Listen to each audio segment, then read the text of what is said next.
Welcome to Tech News of the Week with your host, a very put-out millipede. Hey everyone, I'm Ned Bellavance, filling in for Bob the Millipede, who is honestly less put out and more so dead. Someone, it turns out, has a massive phobia of millipedes, and now Bob is rather flatter than he was before. Thanks, Chris. Sorry. Anyhow, let's dig into the tech news of the week, shall we? You suck. Now pay me. Your employer is not your friend.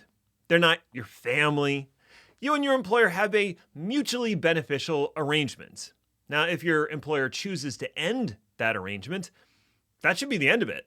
They can't compel your future silence, choose who you work with next, or control what you say. At least, that's what I thought.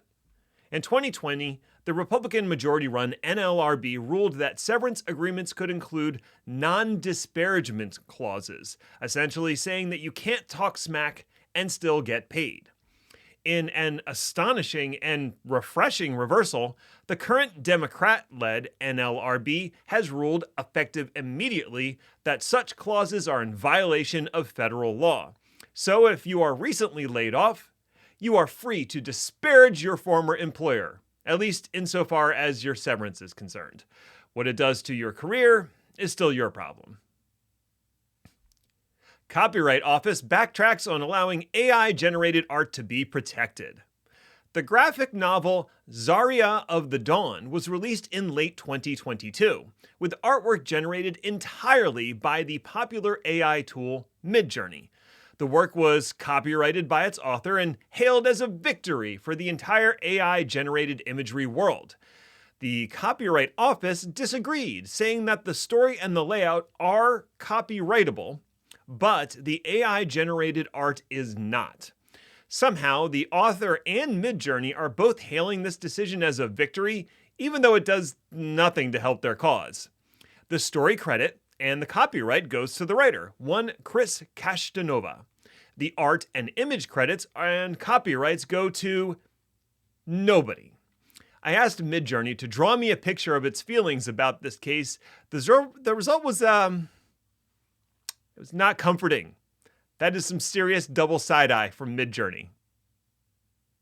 Lying liars Xfinity continue to lie. Hometown heroes, well, not actual heroes, more like loathsome infection, Comcast, and their internet service Xfinity have fessed up to lying about their broadband coverage. I know, I'll pause for a moment while you pick your jaw up off the ground and recoif your hair. Better? Okay. Ars Technica reported on 2 Colorado residents challenging Comcast's coverage claims through a system set up by the FCC. Comcast responded with, "Nuh-uh," despite their own website reporting no service available for the 2 residents. As the map and the process are both relatively new, the FCC is still ironing out the kinks and trying to make the process more consumer-friendly. At the moment, it can take up to 4 months to settle a dispute, which is about 119 days longer than I would devote to a complaint. Here's hoping the FCC will use their $42 billion federal funding largesse to bully ISPs into being more accurate. Remember, FCC, every carrot is a stick if you hold it right. Justice Department alleges advertising company Google destroyed records relating to antitrust lawsuit. Uh-oh. The lawsuit in question dates back to October of 2020, alleging advertising company Google tips the scales in their own favor when it comes to selling advertising. It is not, I repeat not, related to the lawsuit filed in January of this year, alleging advertising company Google tips the scales in their own favor when it comes to selling advertising. Totally different set of scales, it would appear. The Department of Justice claims that after the first lawsuit, Google set its internal chat tool to auto-delete certain conversations after 24 hours, making it impossible to hand them over as evidence. That's a big no-no, as advertising company Google was mandated to keep any and all records that might be requested. Advertising company Google's response was a flat denial, stating that they have, quote, produced over 4 million documents in this case, end quote. How many documents were deleted over that span of time was conveniently not commented on. The GCC project to front-end Rust compilation back on track after a hiatus. So, Rust, huh? The cool kid on the block that has taken C++ to task, especially around memory security. Rust is a compiled language built using Rust-C, a front-end compiler to LLVM. GCC is a more general and popular compiler with front ends for a large number of languages, from C to C++ to C++11 to probably some other languages that don't begin with C.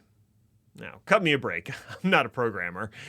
Efforts have been underway since 2014 to add Rust support to GCC, but they were suspended due to the extremely fast-changing nature of the language at the time. Lately, though, Rust development has slowed somewhat, and the language is greatly stabilized. The Rust GCC team has resumed work with a goal of making it feature and compilation compatible with Rust-C LLVM. It's still definitely an alpha project at the moment, but it speaks volumes about the current progress and popularity of Rust. That'll do it for this episode of Tech News of the Week. If you'd like this and more fine stories in audio form, check out the Chaos Lever podcast, or you can sign up for our newsletter and try this new trend taking the country by storm: reading. Thanks again for watching. Ta-ta for now.